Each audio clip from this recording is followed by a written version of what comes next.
The only point of tension you see is when her lips curl a little bit at the corners at the mention of these cultists mentioning her family name.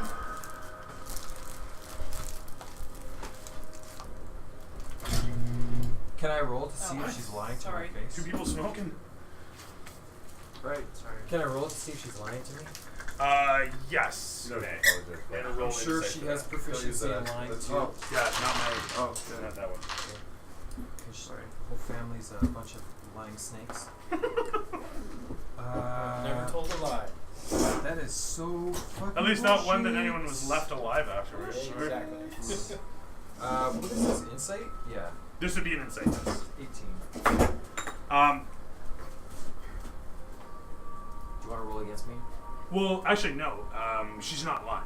Like, first and foremost, she plays it aloof, doesn't know anything about the cultists, and more to the point, doesn't actually care about the cultists. She seems very undisturbed by it, but when she says she doesn't know anything about them, you believe her. You don't. Not to mention you don't have a choice, but the fact is, she doesn't portray that she would know anything about them during the entire conversation. She's very polite, sips her tea slowly, doesn't take her eyes off you for a second, and the conversation, she cuts the conversation short after about a half an hour, at which point you find yourself, you're going in circles because you pretty much run out of questions about the cultists because she There's has poison in the tea, so she's dead. Oh, is she? Okay. Quick, throw the kryptonite at her. Well, then I should mention she's immune to it because she has DM resistance. But she's also a sneaky snake. She's resistant to everything DM. I'll just thank her for her time. Okay. Do you guys want to point the heater a little bit this way? That Did way any of it'll these, actually circle. it would give us way Did any of these cultists have any markings or tattoos? Okay, so they were completely blank, right? And if I remember, I did mention that they were snipped as well. Yeah, pointed. Snipped and sewn, every single one. You did mention that? I did actually, yeah. Okay.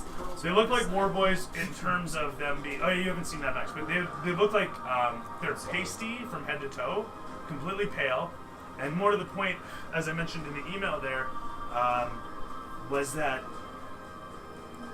you guys have done the research and noted that they are effectively dead bodies brought back to life, but not through typical means. There's no trace of actual necromantic energies that are typically used to raise slaves as such. Okay. I would like to hire her guild and her specifically to get some dirt on the Ketterrock family. Okay, so Not to do not dirt, but I mean like dirt. I want to know what the fuck is going on with this family. Be very careful which closets you open. I'm not opening the closets. That's the best part. no, shit just got real. Alright.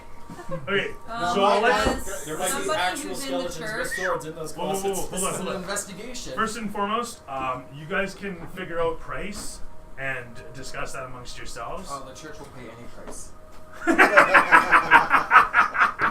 Is this an 10,000 gold. Is this an official contract of the church It then, is. Sylvain? It is. Oh boy, does Pograph know about this? Absolutely. Alright. I am the church now. I'm turning down the music there. That audio was really loud. And I'm going to crank up the YouTubes because it is time once again for everybody's momentous ego-stroking moment. I haven't seen this. You especially you haven't seen any of them? No. There's 3 now, and you're in this one. It wasn't here when you played it. No, I thought you'd seen it before. No.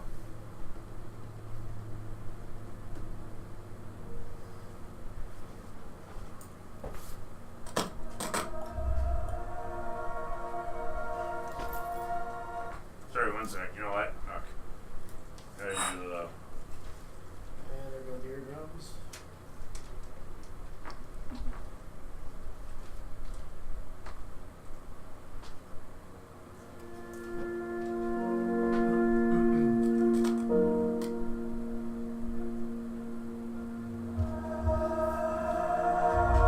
Everyone's been tweaked.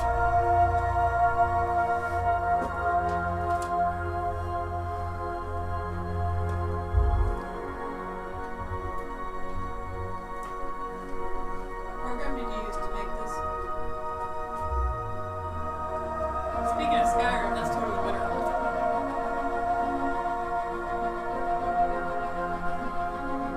I feel like I know what movie that's from.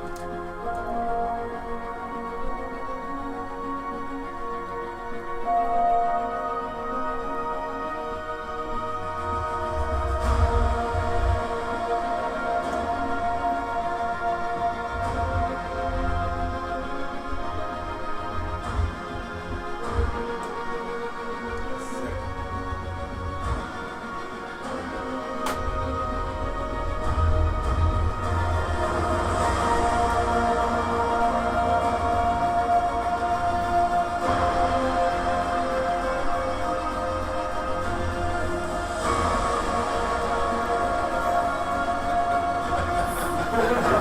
Oh, and now you're talking about it.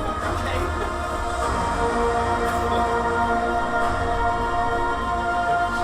Is that from the Dungeon Dragons movie?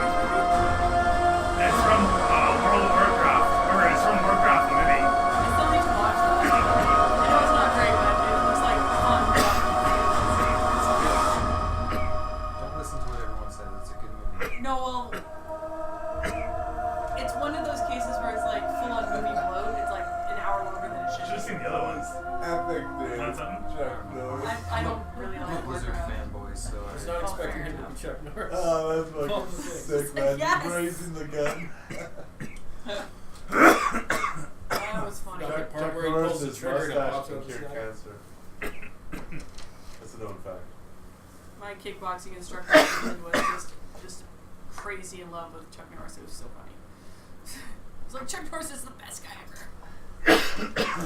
So, with that, the scene opens up. It's night across the city.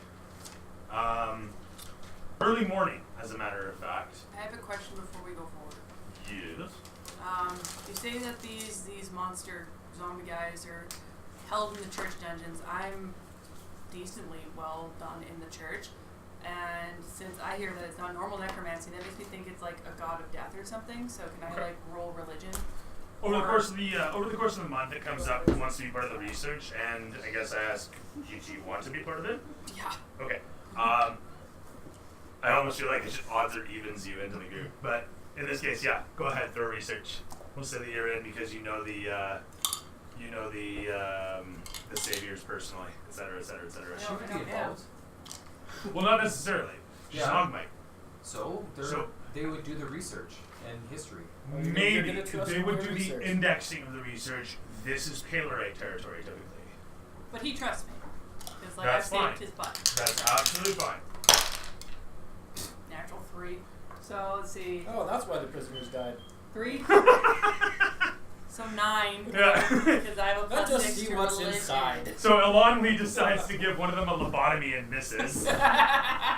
And there goes number 1. He didn't actually claw. He was trying to claw his throat out to kill himself faster. Alright. Okay, it's not a natural 1, it's a 3, so I got a 9. Alright. So. My guy Dilly, from when I was part of my tribe, my father Right. and us there was the mountains we called the mountains of the dead Okay. that we stayed away from to the east of here. You know what? That works because we'll get to that in a minute. But in any event, with a 9 conducting your research, in the necromantic powers, you ascertain by testing the phylactery shard that it was in fact channeling some sort of necromantic energy. At least you would say so, but because of the way that the phylactery works, it's masked by the enchantment that is allowing the phylactery to channel that necromantic energy. Okay, sorry. It's the phylactery a lot of times there. So the phylactery is masked by an enchantment. The phylactery is using enchantment magic to affect the individual and is as a result masking the channeled necromantic energy. Okay. So there is necromantic energy. The phylactery is Yeah. using enchantment magic to mask the type of necromancy used on these zombies.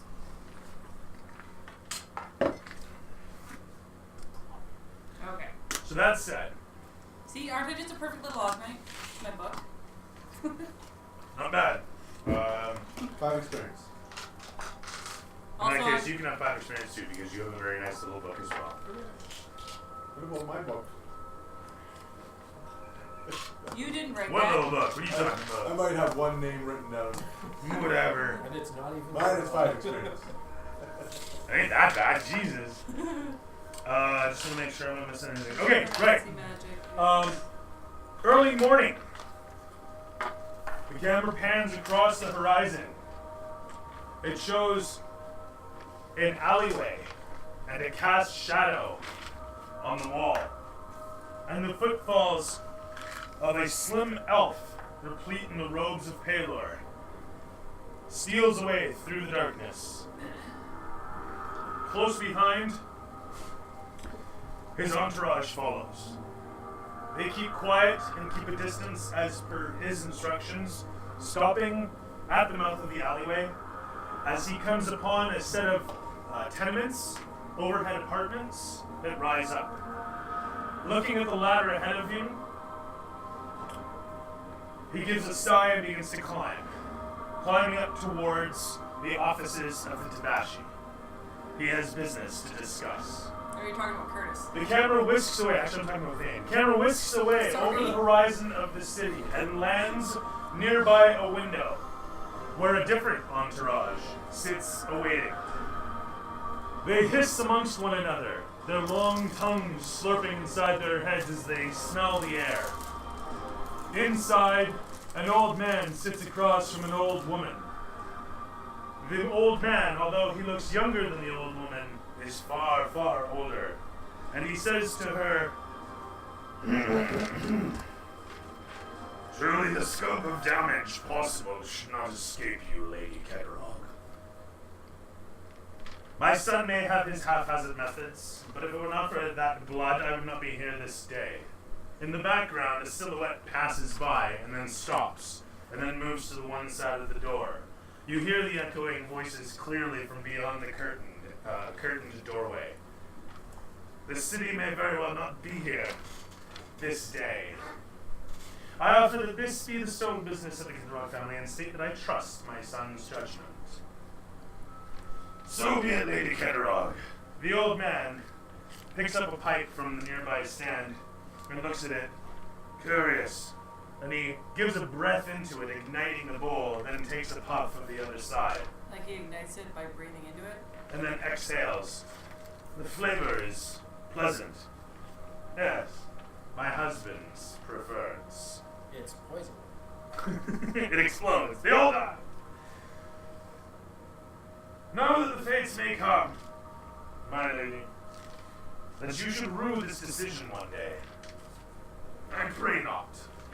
And he gets up. Perhaps, my Lord Worm, she says aloofly, glancing towards the curtained doorway. Should that day come, it will not be for my son's shortcomings. The camera whisks out the window, panning back across the compound. A large emblazoned and filigreed K is left behind in the darkness, and we hover over a vine-ridden courtyard. A large BW enwreathed in vines sits emblazoned over a doorway as the door opens up, light casting out onto the courtyard. A small boy mills his way up into the courtyard. This boy is Jurin Brightwood. He walks into the courtyard and stares down into a fountain, still holding the twilight of the sky overhead. As he looks down into it, he looks upwards towards the sky, and a twinkle of the stars overhead dances around against his pupil. And the camera cuts to black.